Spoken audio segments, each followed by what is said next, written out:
여러분 안에 주님의 기쁨이 오늘 충만하시기를 간절히 축원합니다. 여러분, 오늘 승리의 삶의 비결이란 제목으로 함께 말씀의 은혜를 나누고자 합니다.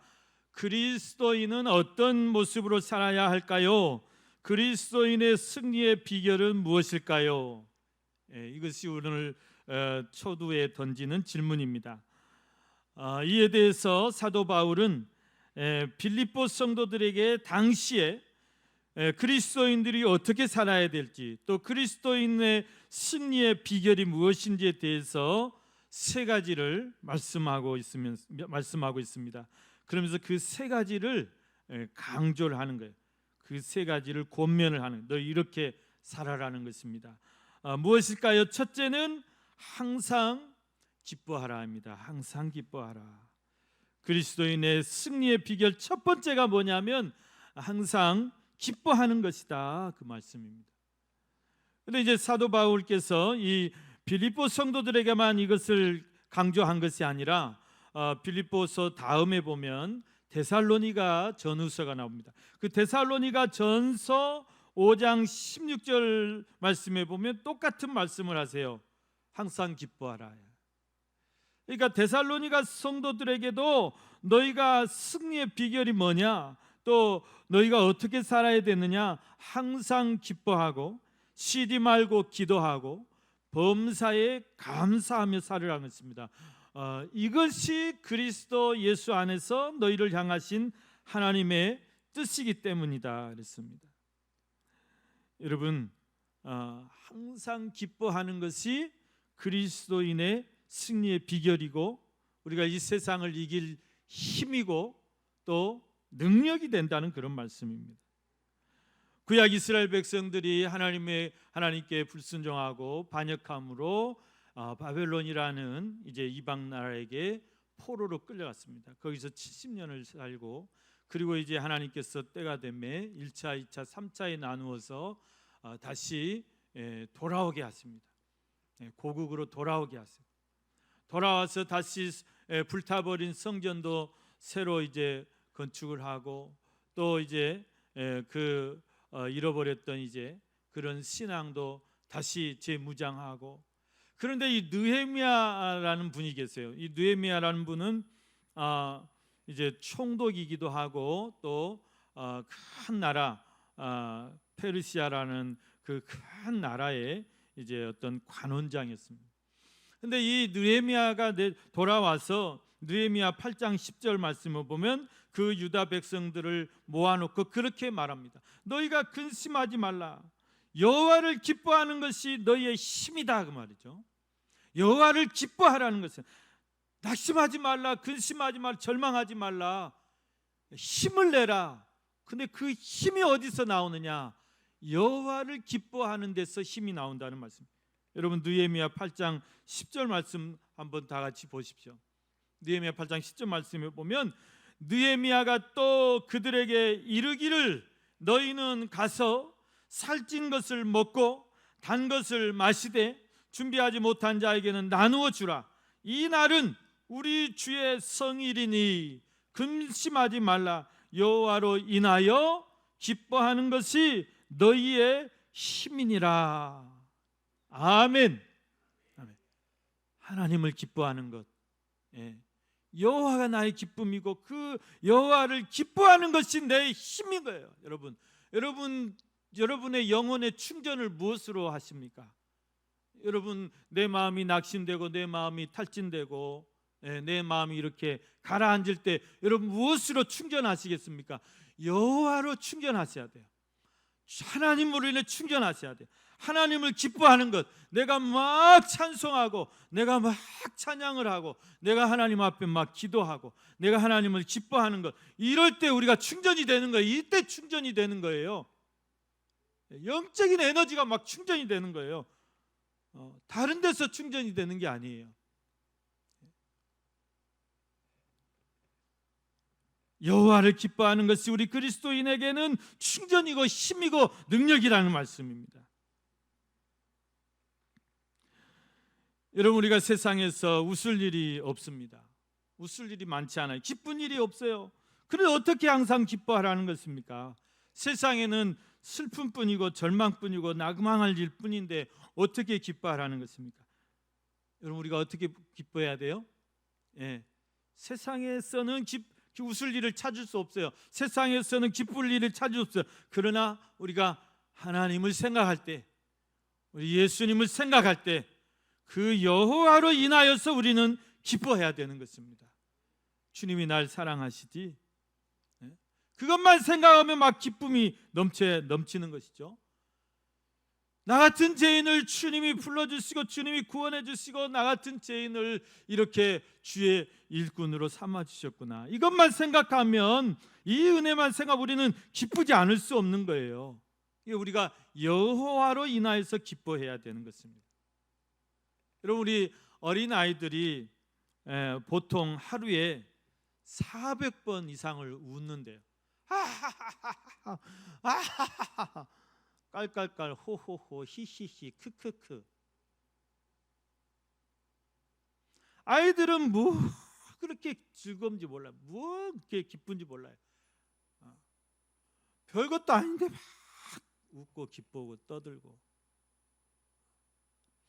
그런데 어른이 되면 어른들은 하루에 400번이 아니라 4번도 웃기가 힘들어요. 4번도 웃기가 힘들어요. 여러분, 지난 주간에 내가 몇 번이나 웃었는지 한번 세보십시오. 내가 몇 번 웃었지? 어제 웃었어요? 안 웃었어요? 어제 한 번도 안 웃었어요. 저는 금요일 날 웃었어요? 안 웃었어요?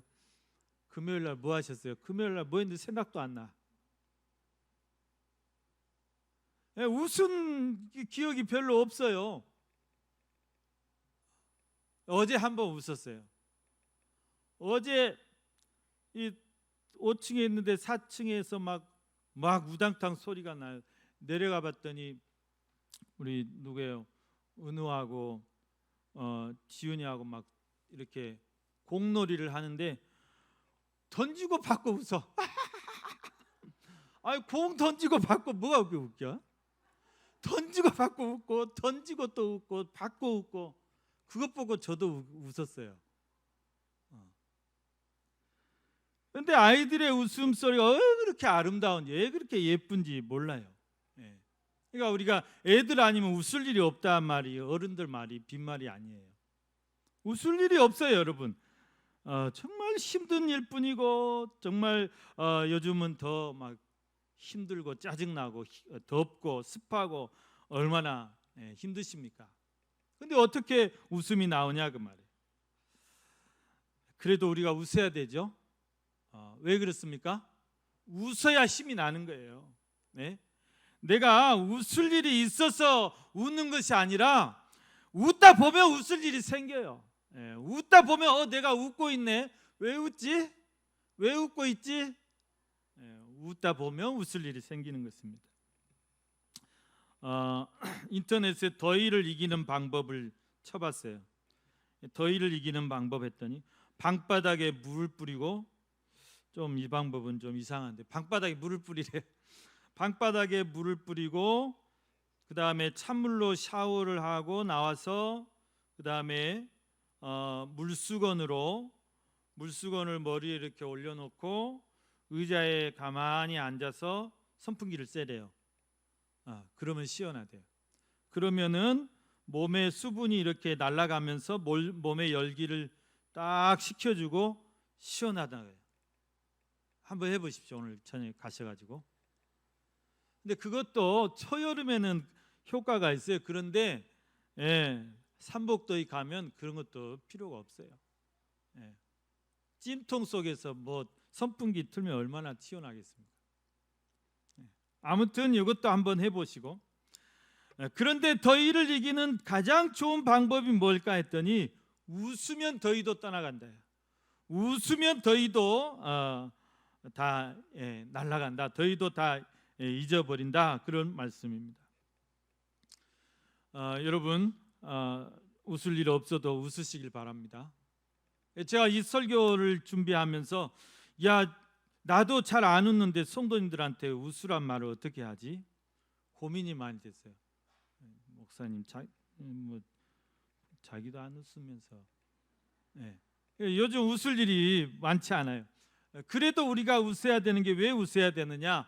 주님으로 인해서 우리가 웃어야 될 줄로 믿습니다. 오늘 주일학교 설교 제목이 어떻게 항상 기뻐해요? 그 말이에요. 이 제목을 꼭 주일학교 애들의 관점에 맞게 잡았더라고요. 어떻게 항상 기뻐해요? 그게 솔직한 우리의 다 우리 심정 아닙니까? 여러분, 사람이 어떻게 항상 기뻐할 수 있어요?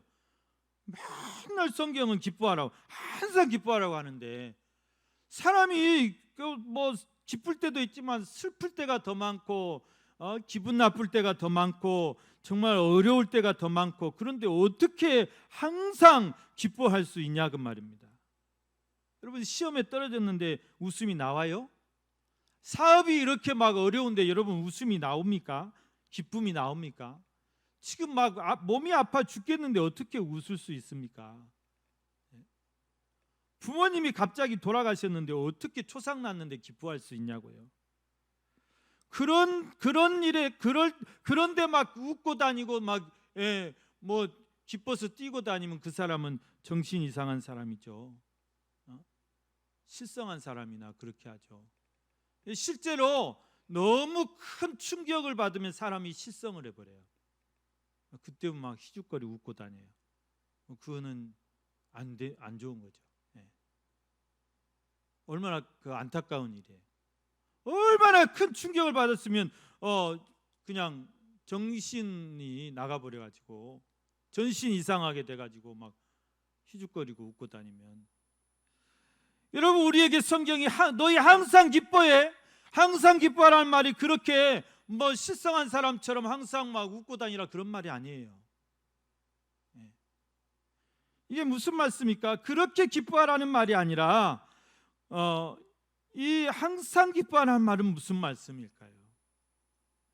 여러분, 실은 이 편지를 쓰고 있는, 이 빌립보서를 쓰고 있는 바울 역시 이 글을 쓰는 그 상황, 이 글을 쓸 때 자신이 처한 그 상황이 전혀 기뻐할 그런 상황이 아닙니다.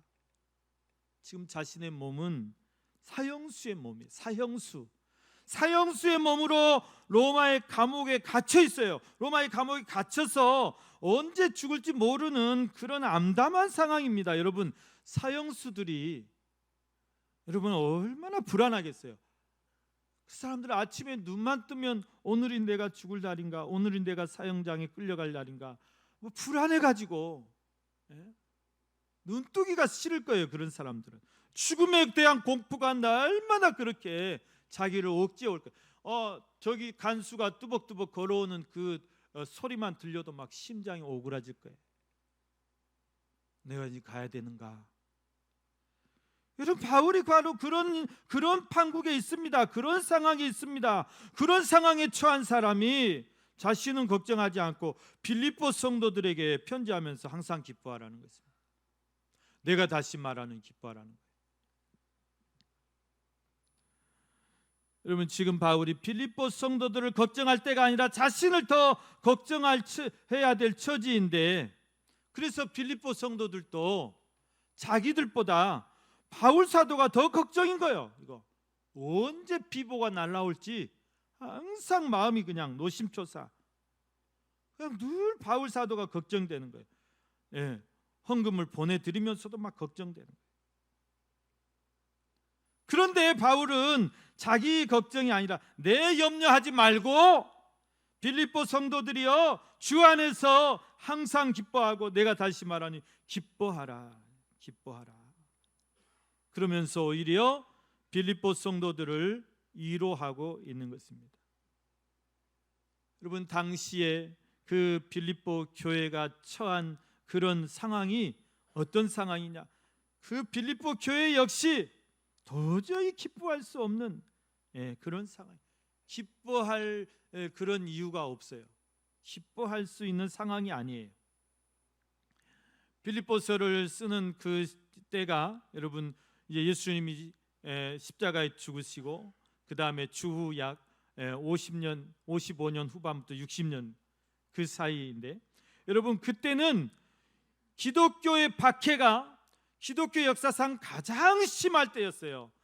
그 당시 로마 황제들이 기독교가 황제 숭배를 거부한다는 이유로, 또 기독교가 성찬식을 통해서 그 서로 어린아이들을 잡아서 그 인육을 먹고 피를 마신다는 그 이유로, 그런 말도 안 되는 말을, 소문을 퍼뜨려 가지고 그렇게 기독교는 야만 종교다, 그렇게 해서 기독교를 핍박하고 말살시키려고 했던 그런 시기입니다. 그래서 예수 믿는 사람은 지고아를 막론하고, 부자건 가난하고 높은 사람이건 뭐 지고아를 막론하고 예수 믿다가 발각이 되고 예수 믿다가 잡혀가면 그 길로 화형장에서 화형을 시켜버리고, 그래서 어두운 밤길을 사람의 몸에서 나오는 그 기름을 태워갖고 밤길을 밝혔대요. 얼마나 끔찍한 일입니까? 그럼 뻔보기를 보이는 거예요. 예수 믿는 사람 이렇게 죽이겠다. 그럼 누가 예수를 믿겠어요? 벌벌벌 떨고 두려워하죠. 또 예수 믿는 사람들을 다 잡아다가, 여러분 그 온영 경기장이라고 아시죠? 온영 경기장, 지금 우리 목포시가 지금 전국체전을 대비해서 큰 경기장을 짓고 있습니다. 종합 경기장을 짓고 있어요. 막 몇만 명이 들어가는 이런 운동장이에요. 이런 것이 로마 시대에 벌써 있었어요. 2000년 전부터 그 사람들은 그 스포츠를 그렇게 좋아해서, 그래서 전차 경기 막 하고 검투사들 막 이렇게, 지금 말하자면 인정사정 보지 않고 그 싸우는 거 있죠. K1 같은 거, 이종격 투기 같은 거, 이런 것들이 다 거슬러 올라가면 로마 시대 때 그 검투사들의 대결이에요. 그걸 보고 로마 시민들을 그 온영 경기장에 다 이제 모아놓고 그걸 보면서 막 이렇게 희열을 느끼고, 막 이제 검투사들이 서로 찔러 죽이고 막 피가 터지고 막 그러면 막 기쁘고 막 환호를 하는 거예요. 막 박수를 치면서. 반미치광이들이죠. 사람 죽는 것을 보고 희열을 느끼는 미치광이들이에요. 그럴 수밖에 없는 게, 이 로마 시대의 사람들은 모든 것에서, 식민지에서 다 뭐 먹을 것이고 입을 것이고 전부 다 뭐 노예들이고 다 막 잡아가지고 그냥 뭐 그 삶이 다 의미가 없어진 거예요. 의미가 없어져. 지루해지고 뭐 재밌는 거 없을까? 그래서 이제 이 황제나 이런 이제 그 로마의 정부에 있는 사람들이 이 사람들의 그 불만을 돌리기 위해서 만든 것이 그런 온영 경기장이고, 그런 이제 스포츠예요. 스포츠라는 게 여러분 이 프로 스포츠, 프로 뭐 야구, 프로 축구 이런 것들이 다 어떻게 보면 그런 원인에서 나왔어요. 사람들의 어떤 관심을 다 그런 쪽으로 이렇게 돌리고자 하는 것이죠. 그렇게 이제 그 온영 경기장에 그리스도인들을 잡아넣어요. 잡아넣어가지고 줄줄이 엮어서 잡아넣어가지고 여러분 사자나 맹수 같은 그런 짐승들을 막 일주일씩 굶겨서 굶겨놨다가 그렇게 그리스도인들을 이제 공격하게 하는 거예요. 풀어주면 거기서 이제 막 물어뜯고, 그렇게 그리스도인들을 핍박을 했던 그런 시대입니다. 그것뿐만 아닙니다. 예수 믿는 사람들은 취업도 못하게 해버려요. 또 직장에서 예수 믿는 것이 발견되면 그 직장에서 잘려요. 그런 시대였어요. 그리스도인은 도저히 숨을 쉬고 살 수 없는 그런 시대였어요. 외부적인 그런 환난과 핍박이 빌립보 교회를 위협했습니다. 빌립보 성도들을 위협했습니다. 그런 상황에서 어떻게 기뻐할 수 있느냐. 또 뿐만 아니라 빌립보 교회는 바울 사도가 친히 빌립보에서 전도하면서 또 귀신들 여종을 고쳐줬다가 봉변을 당하고, 거기서 이제 또 그 지역 사람들한테 이렇게 고발을 당하고, 거기서 감옥에 갇혀서 만신창이되게 막 몸이 망가지도록 얻어맞고, 그리고 그 감옥, 지하 감옥에서 기도하고 찬송했을 때 하나님께서 그 이제 모든 감옥을 다 지진으로 감옥 문을 열고 그 간수 이제 죄수들이 다 풀려나고, 그래서 그때 간수가 이제 회개하고 예수를 믿고 그렇게 시작된 교회가 바로 빌립보 교회란 말이에요. 그런데 그 빌립보 교회가 나중에 가서는 이제 부흥하고 그러면서 좀 분열이 생기고 또 다툼이 생기고 서로 이제 교회 내부 안에서도 그런 이제 어려움이 생겼어요. 또 그 당시에 많은 이단들이 있었습니다. 삼위일체를 믿지 못하겠다, 예수가 하나님이신 걸 믿지 못하겠다. 지금하고 똑같아요. 여러분, 항상 드리는 말씀이지만 우리의 삶의 모습이 조금 바뀌어졌을 뿐이지, 더 조금 편리해졌을 뿐이지 옛날이나 지금이나 똑같습니다. 사람 사는 건 똑같고, 이 빌립보 성도들도 마찬가지입니다. 그렇게 이제 많은 그 이단의 그런 공격 앞에서, 그렇게 이단의 도전 앞에서 교회가 힘든 상황이었다는 거예요. 이렇게 막 그냥 사랑이 넘치고 막 분위기가 좋고 그런 상황이 아니었어요. 그런 웃을 수 없는 그런 상황에 있는 이 빌립보 교회를 향해서 사도 바울은 기뻐하라는 거예요. 주 안에서 항상 기뻐하라. 내가 다시 말하노니 기뻐하라. 여러분, 바울이 지금 사형수로서의 감옥의 그런 힘든 상황을 이길 수 있는 그 힘의 비결이 무엇이냐? 오늘 빌립보 교회 성도들이 안팎으로 그들을 위협하는 이런 모든 무서운 환난과 핍박과 이런 교회의 분열과 다툼을 이길 수 있는 그 힘도 무엇이냐? 바로 기뻐하라는 거예요. 기뻐하되 무엇으로 기뻐하라는 것입니까? 주 안에서 기뻐하라.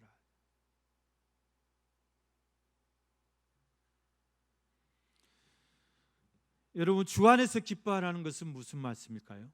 주 안에서 기뻐하라. 우리가 세상에서 기뻐하는 것은 좋은 일 있으면 기뻐하지 않으라 해도 기뻐해요. 기뻐하지 말라 해도 어깨춤이 절로 나와요. 기뻐하지 말라 해도 콧노래가 절로 나와요. 그런데 반대로 일이 잘못됐어요. 불행한 일이 생겼어요. 그러면 기쁨이 싹 가셔버려요. 이거는 세상의 기쁨이에요. 이거는 예수 믿지 않은 사람도 다 이렇게는 해요. 그러나 우리 믿는 사람들은 달라야 돼요. 우리는 이 기쁨은 기본이고 세상이 갖지 못하는 기쁨이 있어요. 그게 주님이 주시는 기쁨이에요. 그게 주님의 기쁨이라는 것입니다. 주님이 주시는 기쁨은 내가 기쁜 일이 없어도, 반대로 내가 이렇게 어려운 일 당할, 내 환경이 어려워, 내 형편이 어려워도 우리가 기뻐할 수 있는 것이 뭐냐? 우리는 기뻐할 수 있어야 돼요. 왜 그렇죠? 왜 그렇죠? 그게 진짜 그리스도인이에요. 그럴 때 기뻐하는 것이 진짜 그리스도인이다 그 말이에요. 욥과 같이 하나님 주신 자도 하나님이시고 주실 때만 기뻐하는 것, 그거는 일반 사람하고 똑같아요. 그런데 어디 봐라, 욥을 한번 봐라. 네가 아무리 욥을 시험해도 그거 빼앗아가도 욥은 나를 원망하지 않고 불평하지 않고 나를 떠나지 않을 것이다. 욥은 하나님의 기대를 저버리지 않았어요. 사탄이 다 막 욥을 다 빼앗아갔어요. 욥에게 있는 모든 걸 다 빼앗아, 행복을 다 빼앗아갔어요. 가정을 다 빼앗아갔어요. 건강도 다 빼앗아갔어요. 욥이 하나님 앞에 원망하지 않았어요. 감사하고 영광을 돌렸다는 것입니다. 오늘 우리에게 이것이 필요합니다. 이게 있어야 돼요. 그래야 우리가 세상을 이길 수 있어요. 여러분, 예수 믿는다고 하나님께서 여러분들에게 그냥 일반 사람보다 더 막 많이 부어주시는 거 아닙니다. 다시 말하면 예수 믿는다고 모든 일이 다 잘 되냐? 아니에요. 어려움도 있고 시험도 있고 환난도 있고 우리가 알 수 없는 그런 시련이 있어요. 그럴 때 여러분, 우리가 세상 사람과 달라야 돼요. 우리는 그런 일 앞에서도 기도할 수 있어야 되고, 그런 일 앞에서도 믿음을 지킬 수 있어야 되고, 그런 일에서도 하나님 앞에 기뻐할 수 있어야 돼요. 하나님을 인해서 기뻐할 수 있어야 된다. 주신 이도 여호와시요 거두신 이도 여호와시라는 그런 놀라운 고백을 할 수 있어야 되는 것입니다. 여러분, 주님이 주시는 기쁨, 주님이 주시는 놀라운 평안, 구원의 기쁨이 사도 바울 안에 충만했기 때문에 사형수에 머물러 있지만 죽음의 공포가 늘 두려움으로 다가오지만 다 이길 수 있었어요. 그런 것 때문에 매이지 않았어요. 그것이 두려움이 되지 않았어요. 빌립보 성도들이 언제 자기가 원형 경기장에 짐승의 밥이 되어 끌려갈지 모르지만 그런 모든 환난 앞에서도 핍박 앞에서도 능히 이길 수 있었던 것이 무엇이냐? 바로 스승인 사도 바울이 가지고 있는 그 기쁨이에요. 주님의 그 기쁨, 주님이 주시는 그 기쁨, 그 기쁨으로 충만했다는 것입니다. 사랑하는 우리 성도 여러분, 우리가 이 힘든 세상을 이길 수 있는 비결이 무엇입니까? 우리도 마찬가지입니다. 우리 안에 이 기쁨이 충만해야 돼요. 사도 바울이 가지고 있던 그 기쁨이 우리 안에 충만해요. 초대교회 성도들이 가지고 있던 그 기쁨이 우리 안에도 충만해야 된다. 우리도 비록 힘들지만 내가 찬양할 때, 찬송할 때 하나님이 나에게 다시 힘 주시고 하나님을 기뻐하는 것이 내 힘이고 그 힘의 비결이 우리 안에 있어야 된다는 것입니다. 여러분, 주님이 주시는 기쁨으로 충만하시길 바랍니다. 세상의 기쁨만 가지고는 이 힘든 세상을 우리가 승리할 수 없어요. 세상의 기쁨은 잠깐 불안합니다. 금방 깨집니다. 그러나 내가 세상의 기쁨보다 더 큰 주님의 기쁨이 내 안에 충만해 있으면 이런 것은 그냥 별것도 아니에요. 별것도 아니에요. 날 구원하신 그 구원의 감격, 구원의 기쁨이 내 안에 충만해 있으면 그냥 내가 재산 좀 잃은 것, 내가 좀 건강 잃은 것, 이런 거는 별것도 아니다 그 말이에요. 충분히 커버할 수 있어요. 충분히 넉넉히 이길 수 있어요. 든든히 설 수 있어요. 흔들리지 않을 수 있어요. 이 기쁨이 충만하기를 우리가 기도해야 됩니다.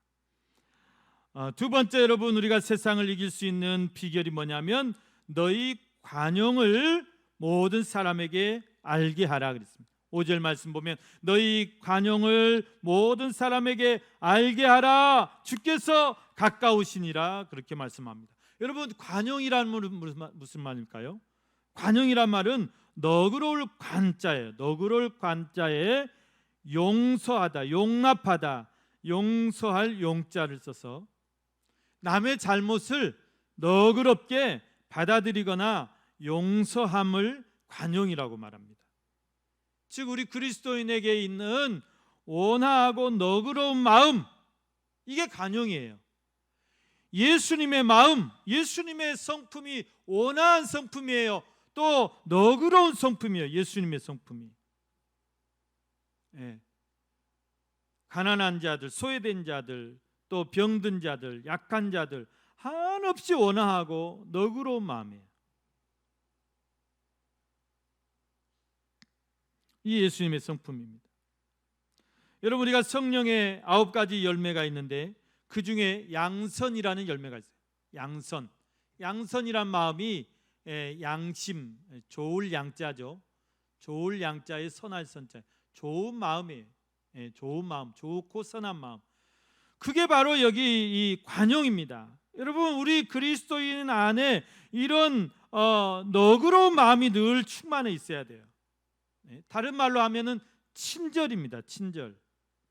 그러니까 관용을 베풀라, 관용을 늘 모든 사람에게 알게 하라, 이 말은 친절을 베풀며 살으라 그 말. 그게 세상을 이기는 힘이다.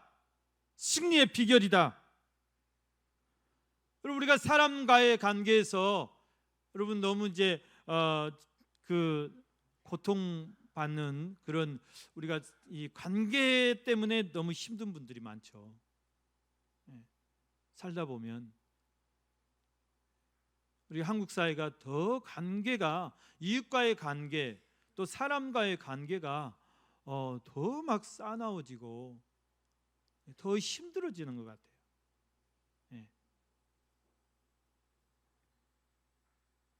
그래 왜 그럴까?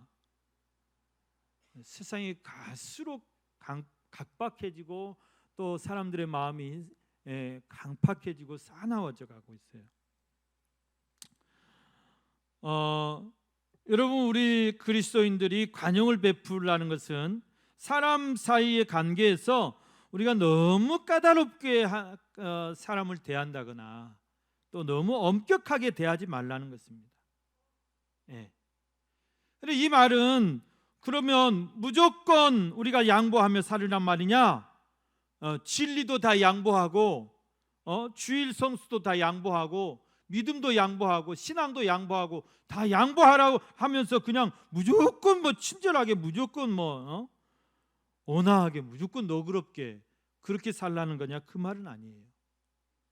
항상 기뻐하라고 그래서 기뻐한다고 그래서 초상집 가서 히득거리고 웃고 다니면 안 되겠죠. 얼마나 꼴불견이겠어요. 그리스도인들이 다 그렇게 산다면 어떻게 되겠어요? 그 말이 아니라고 그랬죠.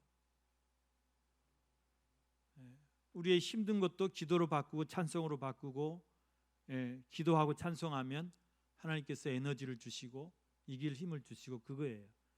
관용도 마찬가지입니다. 우리가 사람들과의 관계에서 우리가 너무 엄격하거나 이렇게 무조건 양보하고 그러라는 말이 아니고,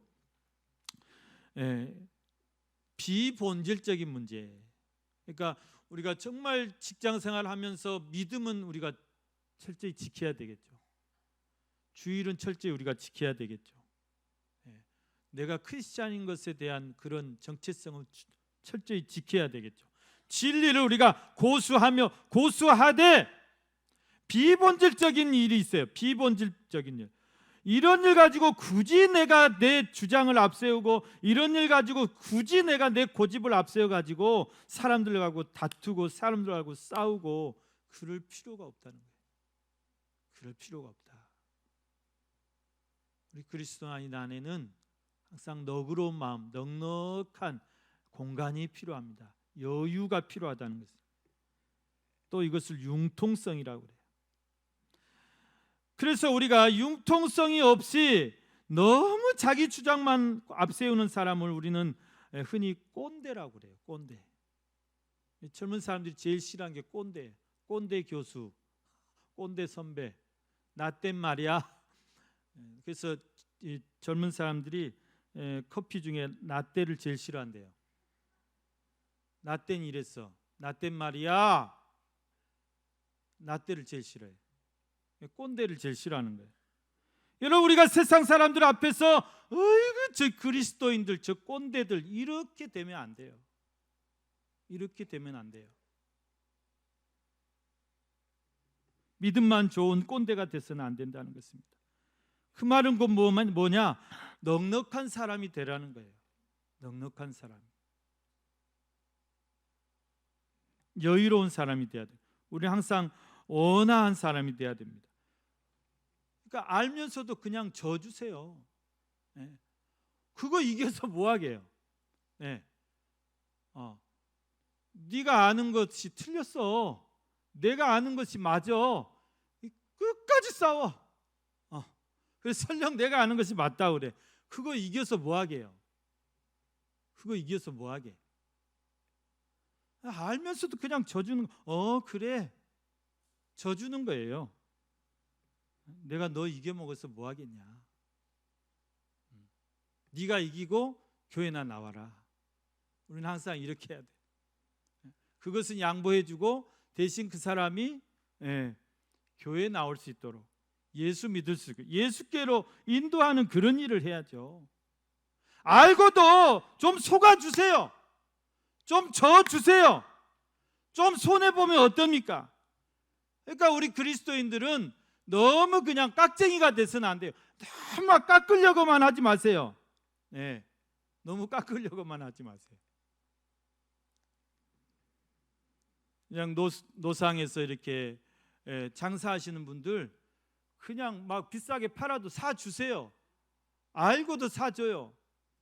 그거 가지고 그 사람한테 저기 가면 얼마인데 이렇게 파냐, 양심이 있냐 없냐, 그분하고 그렇게 거기서 싸워서 뭐 하시게요? 그분 그렇게 가르쳐서 뭐 하시게요?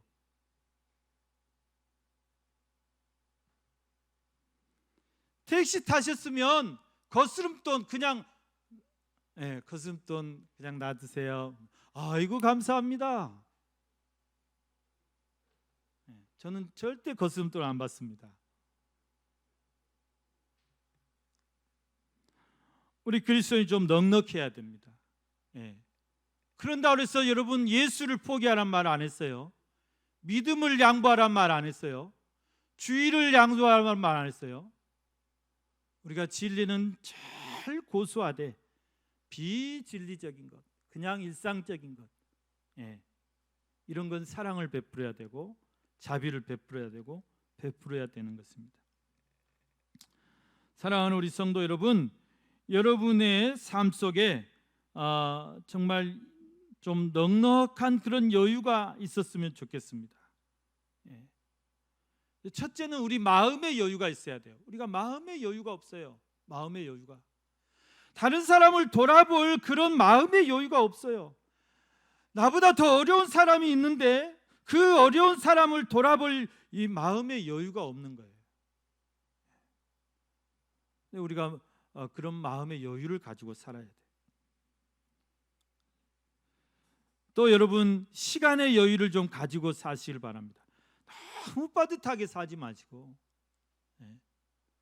약속 시간도 너무 우리는 그냥 빠듯하게 계산해 가고 가면 항상 늦어요.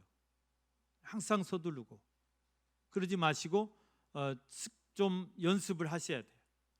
내가 좀 여유롭게 출발하고 가서 좀 한 5분 기다릴 수 있는 그런 여유, 시간의 여유를 늘 가지. 이거는 내가 하기 나름, 내가 시간을 쪼개서 쓰기 나름이에요. 아무리 바빠도 내가 가끔은 하늘을 한 번씩 올려다 볼 수 있는 구름, 얼마나 예쁩니까? 그런 구름을 보고 한 번씩 생각을 좀 머리를 식힐 수 있는 그런 여유를 가지고 우리가 살아야 되겠습니다. 또 한 가지 가능하다면 여러분이 물질의 여유가 있었으면 좋겠습니다. 물질의 여유를 가지고 내가 좀 더 나눌 수 있고 또 베풀 수 있고 섬길 수 있는 그런 여유로운 삶이 되실 수 있으면 좋겠습니다.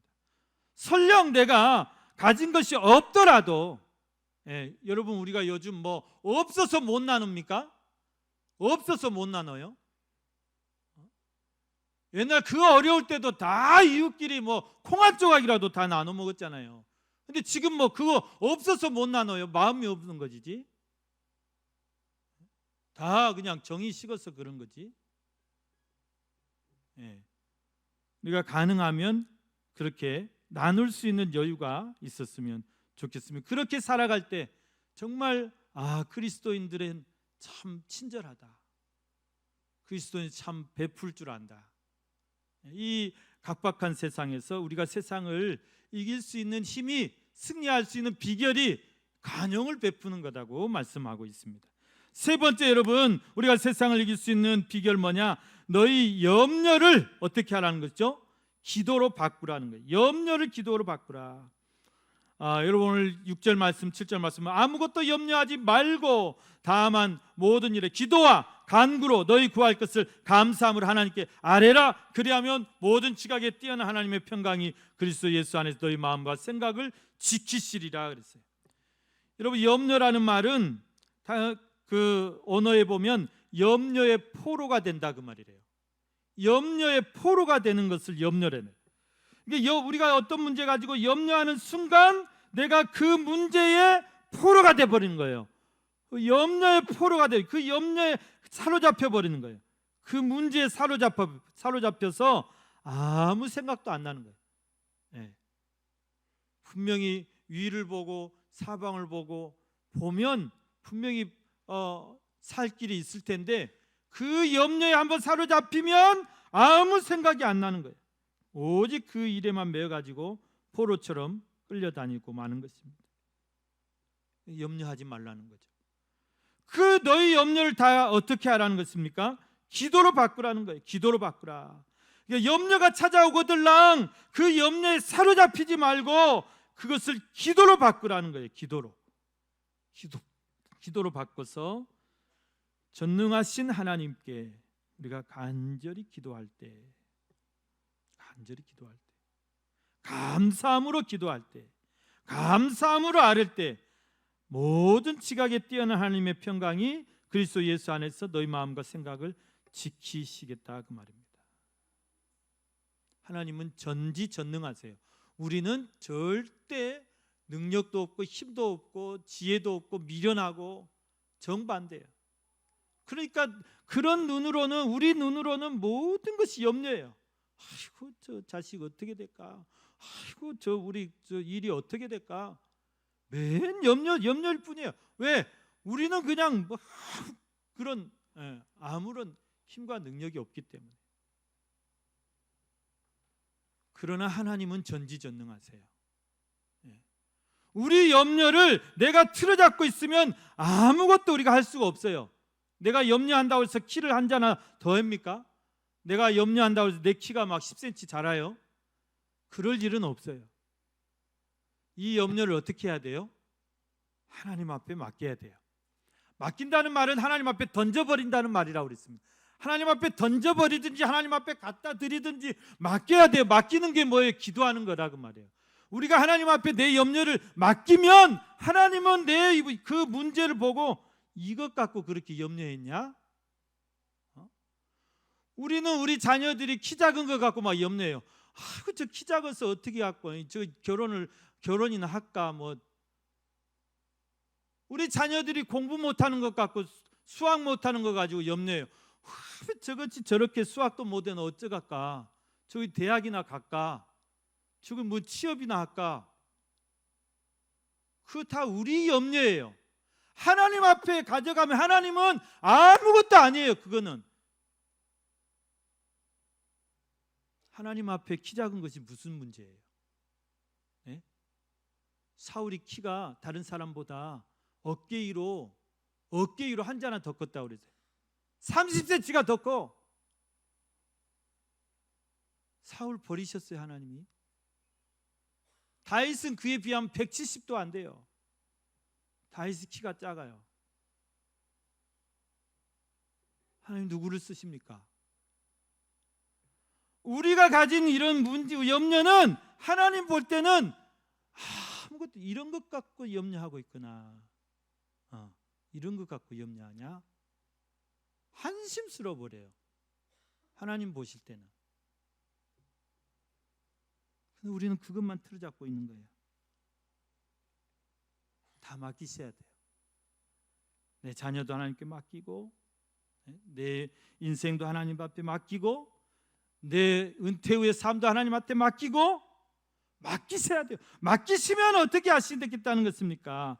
우리 믿음을 보시는 거예요. 내가 전폭적으로 내 몸을 그냥 하나님 앞에 던져.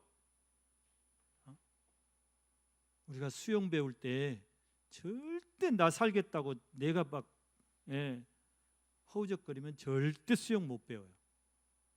강사한테 딱 맡겨버려야 돼. 나 빠쳐 죽이든지 딱 맡겨버려야 돼. 여러분의 인생을 하나님 앞에 딱 맡겨드리면 그러면 하나님 그때 일하세요. 여러분 버팅기면 하나님 더 힘들어.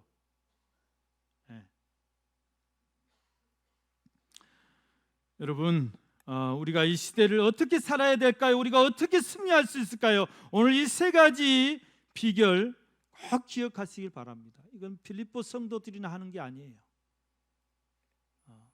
오늘 우리가 해야 될 것이, 우리가 항상 기뻐해야 되고, 우리가 정말 더 좀 마음의 여유를 가지고 그리스도의 사랑을 가지고 더 좀 관용을 베풀고 좀 너그럽게 생각하고 그렇게 하셔야죠. 절대 막 이기려고 하지 마십시오. 아무것도 아닌 것 같고 왜 이렇게 이기려고 하십니까? 기도로 우리가 또 우리 염려를 맡기고 그렇게 살아갈 때 여러분이 정말 풍성한 삶, 또 여러분의 삶 속에 놀라운 간증거리들이 넘치게 될 줄로 믿습니다.